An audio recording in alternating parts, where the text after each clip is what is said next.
ಅದೇ ನ್ಯೂಸ್ಗೆ ಸ್ವಾಗತ. ನಾನು ನಿಮ್ಮ ಸತೀಶ್ ಪವಾರ್. ಇವತ್ತು ನಾವು ಚನ್ನಗಿರಿ ಪಟ್ಟಣದ ಸರ್ಕಾರಿ ಬಾಲಿಕಾ ಪ್ರೌಢಶಾಲೆಗೆ ಬಂದಿದ್ದೇವೆ. ನಿಜಕ್ಕೂ ರಾಶಿ ಪೂರಿಗಳನ್ನು ನೋಡಿದ್ರೆ ಎಂಥವ್ರಿಗೂ ತಿನ್ನುವಂಥ ಮನಸ್ಸಾಗ್ತದೆ.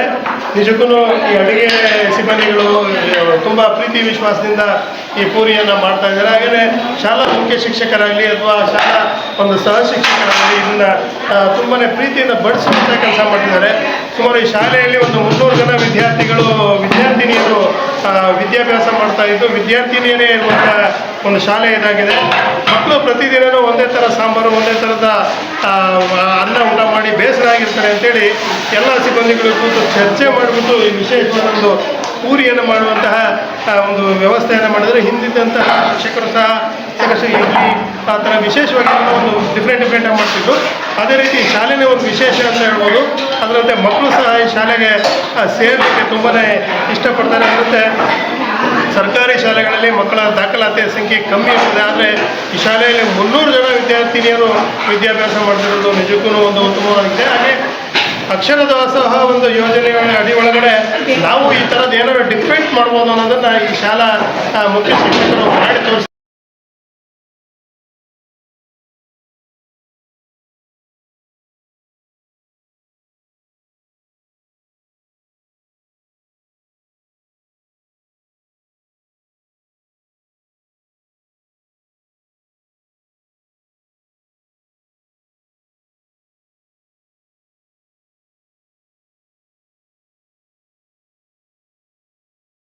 ಮೇಡಮ್, ಇವತ್ತು ಸರ್ಕಾರಿ ಒಂದು ಬಾಲಿಕಾ ಪ್ರೌಢಶಾಲೆ ಒಳಗಡೆ ಪೂರಿ ವಿಶೇಷವಾಗಿ ಮಾಡಿಸಿದ್ದೀರಾ.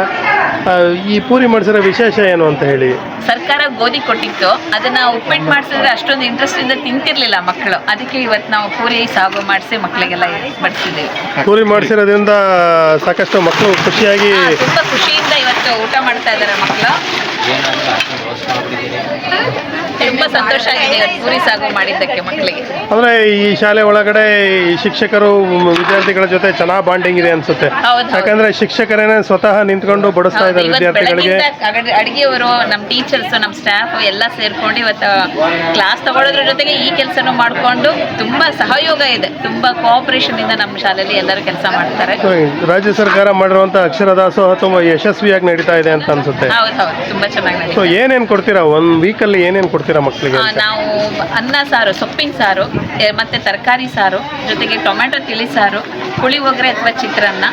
ಉಪ್ಪಿಟ್ಟು ತಿಂತಿರ್ಲಿಲ್ಲ ಅಂತ ಇವತ್ತು ಪೂರಿ ಮಾಡಿಸಿರೋದು. ಆಮೇಲೆ ಬೆಳಗ್ಗೆ ಬಾದಾಮಿ ಹಾಲು, ಮಾಲ್ಟ್, ಇದೆಲ್ಲ ಸರ್ಕಾರದಿಂದ ನಾವು ಕೊಡ್ತಾ ಇರೋದು. ನಮ್ಮ ಶಾಲೆಯಲ್ಲಿ ಇದನ್ನ ಕೊಡ್ತಾ ಇರೋದು. ಅಷ್ಟೆಲ್ಲ ಒಂದು ಮಗುಗೆ ಎಷ್ಟು ಮೊಟ್ಟೆ ಹಾಲು ಎಲ್ಲ ಕೊಡ್ತೀರಾ ಅಂತ ಹೇಳಿ?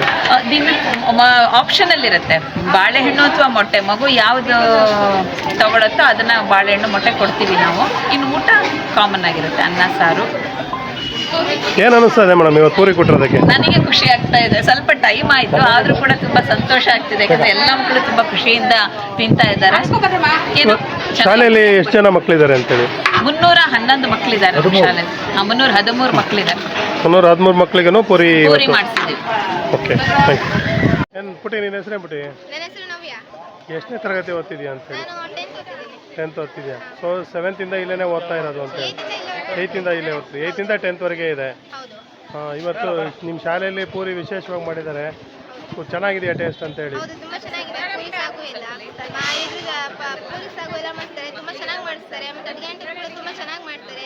ಮತ್ತೆ ಮಕ್ಕಳು ಬೆಳಿಗ್ಗೆ ಹಸ್ಕೊಂಡ್ ಬಂದಿರ್ತಾರೆ ಅಂತ ಹಾಲು ಕೊಡ್ತಾರೆ, ಮತ್ತೆ ಬಂದು ಕೊಟ್ಟಿದ್ದಾರೆ. ಬಾದಾಮಿ ಹಾಲು, ಒಂದೇ ತರ ಹಾಲಾದ್ರೆ ಬರೀ ಹಾಲು ರಾಗಿ ಮಾಡಿದ್ರೆ ಕುಡಿಯೋಲ್ಲ ಅಂತ ಬಾದಾಮಿ ಹಾಲು, ಒಂದಿನ ಬಾದಾಮಿ ಹಾಲು, ಒಂದಿನ ರಾಗಿ ಮಟ್ಟು, ಒಂದಿನ ಬರೀ ಹಾಲು, ಈ ತರ ವಿವಿಧ ರೀತಿಯಲ್ಲಿ ಹಾಲು ಕೊಡ್ತಾರೆ. ಮತ್ತೆ ಊಟನೂ ಅಷ್ಟೇ, ಒಂದೇ ತರದ ಊಟ ಮಾಡಿಸಿದ್ರೆ ಮಕ್ಕಳು ತಿನ್ನಲ್ಲ, ತಿನ್ನಕ್ ಬೇಜಾರಾಗುತ್ತೆ ಅಂತ ಒಂದಿನ ಸೊಪ್ಪಿನ ಸಾಂಬಾರು, ಒಂದಿನ ತರಕಾರಿ ಸಾಂಬಾರು, ಮತ್ತೆ ಒಂದಿನ ತಿಂಡಿ ಆ ಥರ ಮಾಡಿಸ್ತಾರೆ.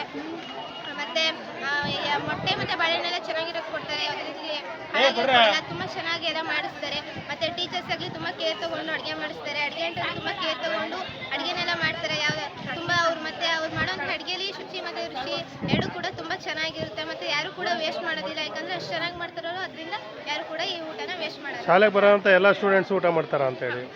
ಶಾಲೆಗೆ ಬರೋಂಥ ಎಲ್ಲ ಸ್ಟೂಡೆಂಟ್ಸ್ ಊಟ ಮಾಡ್ತಾರೆ. ಸೊ ಇವತ್ತು ಪೂರಿ ಮಾಡಿರೋ ವಿಶೇಷ ಏನು ಅಂತ ಹೇಳಿ ನಿಮ್ಗೆ ಗೊತ್ತಿಲ್ಲ? ನಿಮ್ಮ ಶಿಕ್ಷಕರು ಎಲ್ಲ ಸೇರ್ಕೊಂಡು ಮಾಡ್ತಿದ್ದಾರೆ.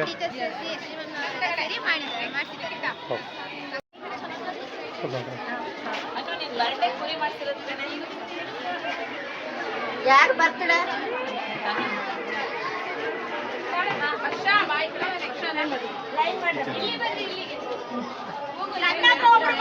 ಬೇಗ ಬೇಗ ಬರ್ರಿ, ಬೇಗ ಆಗುತ್ತೆ ಕಡೆ.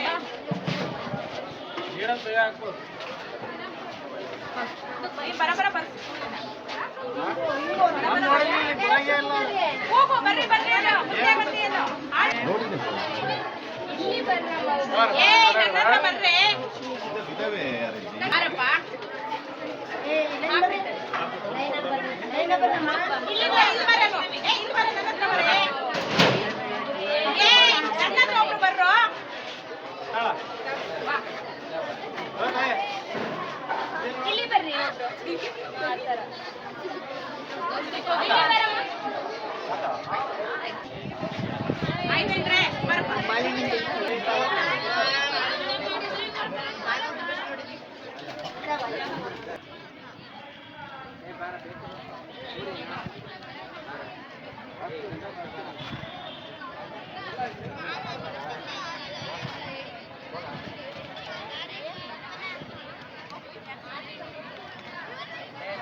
ಯಾರಿಗೆ ಪೂರಿ ಬೇಕೋ ಅವ್ರು ಹಾಕ್ಬಿಡಿ.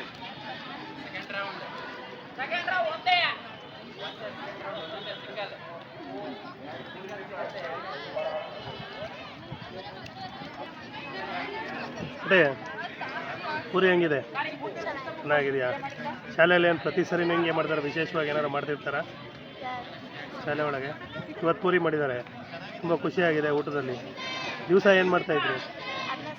ಅನ್ನ ಸಾಂಬಾರು ಅದು ಮಾಡ್ತಾಯಿದ್ರು. ಸೊ ಇವತ್ತು ವಿಶೇಷವಾಗಿ ಮಾಡಿದ್ದಾರೆ, ಚೆನ್ನಾಗಿದೆ ಪೂರಿ.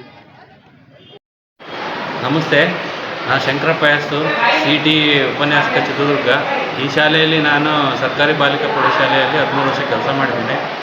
ಆವಾಗ ನಾವು ಇಲ್ಲಿ ಅತ್ಯುತ್ತಮ ಅಡುಗೆ ಕೇಂದ್ರ ಅಂತೇಳಿ ನಾವು ಜಿಲ್ಲಾ ಕಾರ್ಯನಿರ್ವಹಣಾ ಅಧಿಕಾರಿಗಳಿಂದ ಪ್ರಶಸ್ತಿಯನ್ನು ಪಡೆದಿದ್ವಿ. ಯಾಕೆ ಅಂದರೆ ಪೂರಿ, ಇಡ್ಲಿ, ಆಮೇಲೆ ಮಕ್ಕಳಿಗೆ ಬೇಕಾದಂಥ ಪುಳಿಯೋಗರೆ, ಆಮೇಲೆ ಮೊಸರನ್ನ, ಚಿತ್ರಾನ್ನ, ಆಮೇಲೆ ಎಲ್ಲ ಐಟಮ್ಗಳನ್ನು ನಾವು ಮನೆಯಲ್ಲಿ ಮಾಡುವಂಥ ಎಲ್ಲ ಅಡುಗೆಯನ್ನು ಸಹ ಇಲ್ಲಿ ಮಾಡಿದ್ದೇವೆ. ಹೋಳಿಗೆನೂ ಸಹ ಮಾಡಿ 2-3 ಸರಿ ನಾವು ಗಮನ ಸೆಳೆದಿದ್ದೀವಿ. ಎಲ್ಲ ಮಕ್ಕಳಿಗೂ ಗರಿಗಡಬಾಗಿರ್ಬೋದು, ತಟ್ಟೊಳಿಗೆ ಆಗಿರ್ಬೋದು, ಆಮೇಲೆ ಇಡ್ಲಿ ಆಗಿರ್ಬೋದು. ಇಡ್ಲಿ ನಮ್ಮಲ್ಲಿ ಭಾಳ ಚೆನ್ನಾಗಿ ಕುಕ್ಕರ್ ಇದ್ದಾವೆ, ಅದನ್ನು ಹೆಚ್ಚಿಗೆ ಬಳಸಿದರೆ ಚೆನ್ನಾಗಿ ಇನ್ನೂ ಮಕ್ಕಳು ಅಡುಗೆ ಊಟವನ್ನು ಮಾಡುವಂಥ ರೀತಿಯಲ್ಲಿ ಆಗುತ್ತೆ. ಟೇಸ್ಟು ಚೇಂಜ್ ಆಗುತ್ತೆ.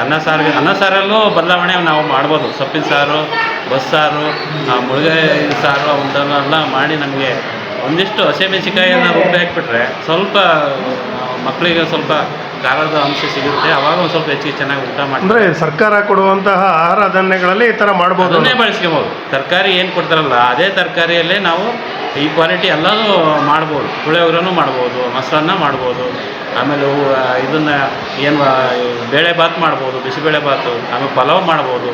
ತರಕಾರಿದೆ ಎಲ್ಲ ಅನುಕೂಲತೆಗಳು ಇದಾವೆ. ಅದನ್ನೇ ಬಳಸ್ಕೊಂಡು ಮಕ್ಕಳಿಗೆ ವಿವಿಧ ರೀತಿಯಲ್ಲಿ ಟೇಸ್ಟ್ ಚೇಂಜ್ ಮಾಡಬೇಕು. ನಾವು ಒಂದೇ ಥರ ಊಟ ಹೋದರೆ ಅವಾಗ ಮಕ್ಕಳು ದಾಸೋಹ ಯೋಜನೆ ಚೆನ್ನಾಗಿ ಊಟ ಬಳಸ್ಕೊಳ್ತಾರೆ ಮಾಡ್ತಾರೆ ಅಂತ. ಸ್ವಲ್ಪ ಟೇಸ್ಟ್ ಚೇಂಜ್ ಆದಾಗ ನಾವು ಪ್ರತಿದಿನ ಅನ್ನ ಸಾರು ಊಟ ಮಾಡೋಕ್ಕಾಗಲ್ಲ, ಒಂದಿಷ್ಟು ಬದಲಾವಣೆ ಮಾಡಿ. ತಾಲೂಕಿನ ಶಾಲೆಗಳಲ್ಲಿ ಯಾಕೆ ಈ ಥರ ಮಾಡಬಾರ್ದು ಅಂತ ಸರ್? ಸ್ವಲ್ಪ ಜವಾಬ್ದಾರಿ ತಗೊಂಡು ಮಾಡಬೇಕು. ಸಾಮಾನ್ಯ ಮಕ್ಕಳು ಹೆಚ್ಚಿಗೆ ಶಾಲೆ ಇರಲಿ ಹಣ ಬರುತ್ತೆ, ಸ್ವಲ್ಪ ಏನಾದ್ರು ಮಾಡ್ಬೋದು. ಕಡಿಮೆ ಇರುವಂಥ ಮಕ್ಕಳಲ್ಲಿ ಕನಿಷ್ಠ ಒಂದು 200 ಮೇಲಾರು ಇದ್ದರೆ ಆ CG ನಮಗೆ ವರ್ಕೌಟ್ ಆಗುತ್ತೆ. ಹಾಗೆ ತರಕಾರಿಯನ್ನು ಬಳಸ್ಕೊಳಕ್ಕೆ ಅನುಕೂಲ ಆಗುತ್ತೆ. ಮಾಡ್ಬೋದು. ಈಗ ಸೊಪ್ಪು ಅವೆಲ್ಲ ಕಡಿಮೆ ರೇಟ್ ಇರ್ತದೆ. ಯಾವ ತರಕಾರಿ ಈಗ ಮೂಲಂಗಿ ಕಡಿಮೆ ಇರುತ್ತೆ ಅವಾಗ ತಗೊಳ್ಳೋದು, ಟೊಮಾಟೊ ಕಡಿಮೆ ಇರುತ್ತೆ ಈಗ ತಗೊಳ್ಳೋದು, ಸೊಪ್ಪು ಕಡಿಮೆ ಇರುತ್ತೆ ತಗೊಳ್ಳೋದು. ಸೊಪ್ಪು ಹೆಚ್ಚಿಗೆ ಬಳಸಿದರೆ ಸ್ವಲ್ಪ ಮಕ್ಕಳಿಗೆ ಹೆಲ್ತಿ ಫುಡ್ಡು ಸಿಗುತ್ತೆ. ಕಡಿಮೆ ಇರೋದು ನಾವೇ ಕಾಸ್ಟ್ಲಿ ತರಕಾರಿ ತಗೊಳ್ರಿ ಅಂತ ಹೇಳೋದು. ಈಗ CGಗೆ ಎಷ್ಟು ಬರುತ್ತೋ ಕಡಿಮೆ ಯಾವುದು ಸಿಗುತ್ತೋ ಅಂತ ತಗೊಂಡು ಮಕ್ಕಳಿಗೆ ರುಚಿ ಅದು ಉಪ್ಪು ಖಾರ ಹುಳಿ ಸ್ವಲ್ಪ ಚೆನ್ನಾಗಿ ಬಾಯಿ ಟೇಸ್ಟ್ ಇದ್ದರೆ ಚೆನ್ನಾಗಿ ಊಟ ಮಾಡ್ತಾರೆ ಅಂತ ಅಷ್ಟೇ.